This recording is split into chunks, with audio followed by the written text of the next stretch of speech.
Yo les amis, on se retrouve aujourd'hui pour continuer notre série de reportages dédiés à ceux qui s'investissent dans la cause animale. Aujourd'hui, on part à la rencontre de la Grange Sauvage, qui est un créavès dont la mission est d'accueillir, de soigner et de relâcher les animaux vivant à l'état sauvage. On part à leur rencontre, on va voir quels sont leurs besoins et surtout quelles sont les pratiques, les bonnes pratiques lorsque vous croisez un animal sauvage, que ce soit un renard, un hérisson ou alors des oisillons, et quels sont les bons gestes pour pouvoir les amener jusqu'à chez eux.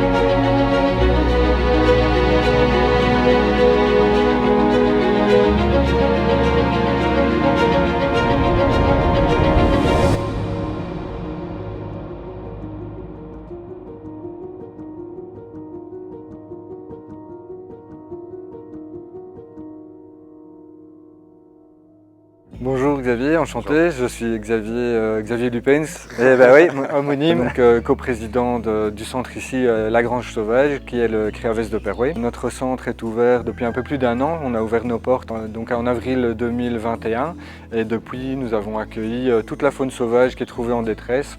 Ça démarre de la musaraigne en allant au chevreuil, en passant par bien sûr le hérisson qui le pauvre souffre beaucoup ces dernières années.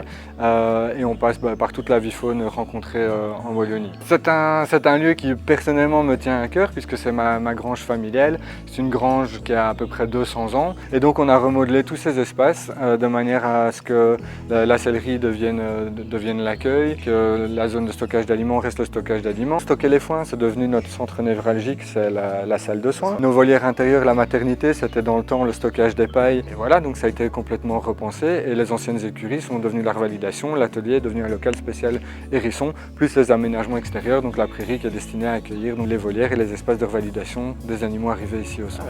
Donc si tu souhaites faire un tour, je veux bien te présenter les pensionnaires que nous avons actuellement. Donc ça va des jeunes écureuils en passant par les jeunes renards, de nombreux passereaux, quelques rapaces et bien sûr énormément d'hérissons.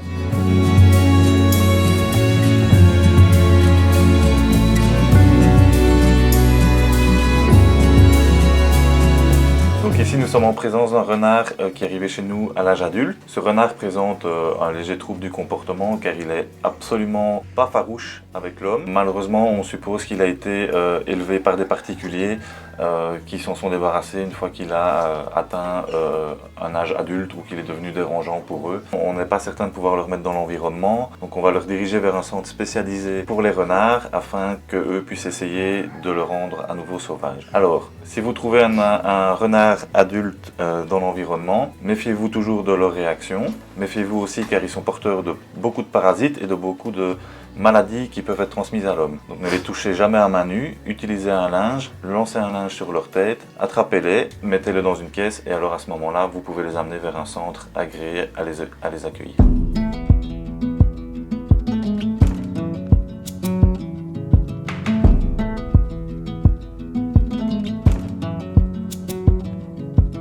Alors ici on est dans le dernier local qui a été créé au centre, c'est la maternité, le local élevage.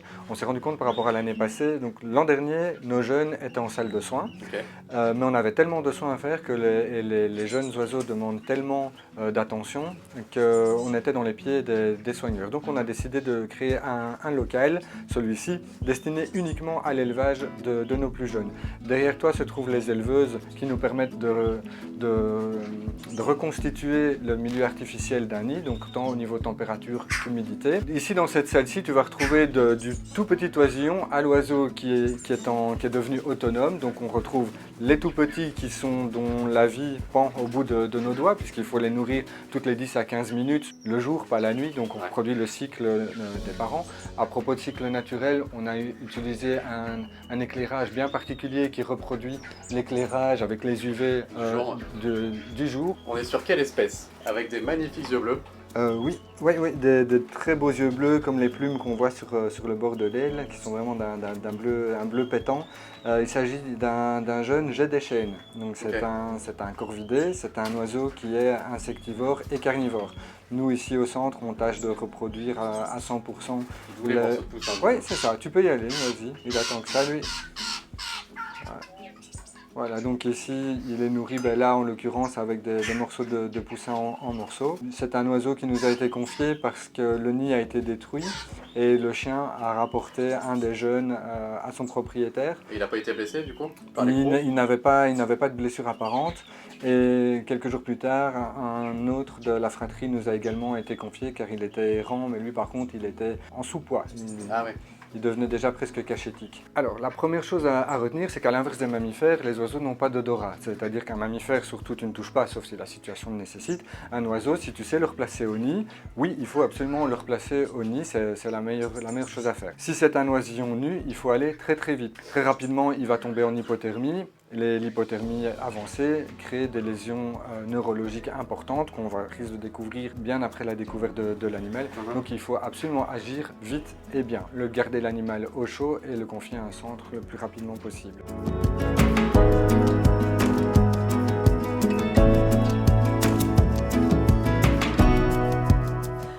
Donc ici on a deux petits lièvres qui sont arrivés chez nous au début du mois d'avril. Quand ils sont arrivés, ils étaient vraiment tout petits. Ils pesaient à peu près 125 grammes. Ça fait quelle taille à peu près? Ils étaient vraiment comme ça. Ouais. Tout petits, donc on a dû les biberonner. Donc ça fait à peu près 2 mois qu'ils sont là. Ils ont bien grandi. Maintenant ils mangent tout seuls, on ne va plus du tout les biberonner. Donc ici on arrive à la volière des écureuils. Les écureuils ils ont été trouvés parce que leur habitat naturel a été détruit. Donc ils étaient dans un arbre et l'arbre a été forcément détruit. Et malheureusement il y avait un nid dedans et la maman est partie quand l'arbre est tombé. Et donc on s'est retrouvé avec quelques petits bébés écureuils. Donc on a dû biberonner aussi. Les écureuils sont fort différents quand ils sont petits de l'état dans lequel ils sont là. Par exemple, ils vont être aveugles. Aussi, quand ils sont petits, ils auront les yeux tout fermés. Leur queue ne sera pas du tout aussi étoffée. Elle sera noire aussi, par exemple. Ça ressemblera un peu plus à la queue d'un rat, en fait. Et à mon avis, ils vont bientôt pouvoir être lâchés. On attend qu'ils deviennent encore fort indépendants au niveau des fruits secs, par exemple, pour pouvoir les décortiquer, qu'ils se musclent encore un peu, qu'ils grandissent encore un peu. Et puis, ils pourront regagner la nature.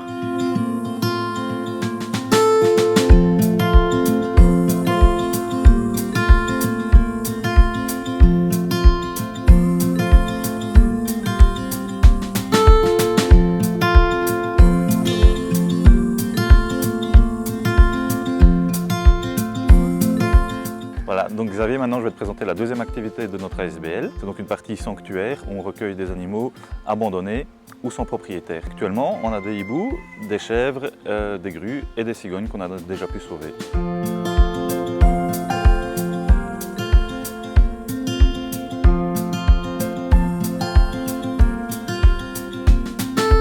Ici Xavier, on est devant une volière où nous avons 3 hiboux grand-ducs de Sibérie. 2 d'entre eux, on les a récupérés chez une personne qui voulait les abandonner dans le milieu naturel. Ce sont des animaux qui ont déjà une quinzaine d'années. La personne ne voulant plus s'en occuper voulait les relâcher ici dans l'environnement en Wallonie. Donc effectivement, ces 2 rapaces d'élevage n'avaient aucune chance de survie dans l'état naturel ici en Wallonie. Et s'ils survivaient, ils causeraient des dégâts à notre environnement. 3e individu qui est là au sol, lui on l'a récupéré via des connaissances chez un trafiquant. On a pu lui rendre des papiers et une existence légale. Donc ici dans cette volière, nous avons 2 hiboux grand-ducs d'Europe, proviennent également d'élevage et que l'on a récupérés dans une fauconnerie. Les fauconniers n'arrivaient plus à en faire s'ils voulaient, donc à faire des spectacles pour amuser le public.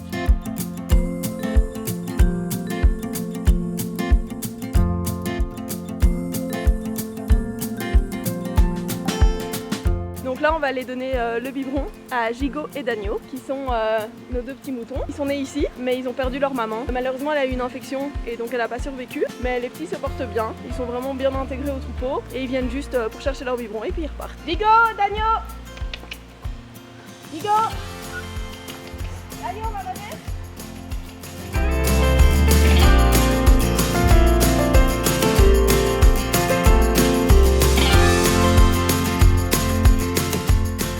Voilà, ici au Créavès de Perouet, la Grange Sauvage, en 2021, sur une année d'exercice de 8 mois, on a accueilli près de 1100 animaux. En 2022, Entre janvier et mai, on a déjà accueilli 500 animaux. Donc c'est déjà beaucoup d'animaux accueillis dans une structure toute nouvelle avec peu de moyens. Donc pour prendre en charge les plus de 1100 animaux l'an dernier, on a dû dépenser à peu près 30 000 € de frais annuels. Donc charges, nourriture, frais vétérinaires, frais de pharmacie. Et alors également, à côté de ça, il y a tout l'aménagement et les installations dévouées au centre.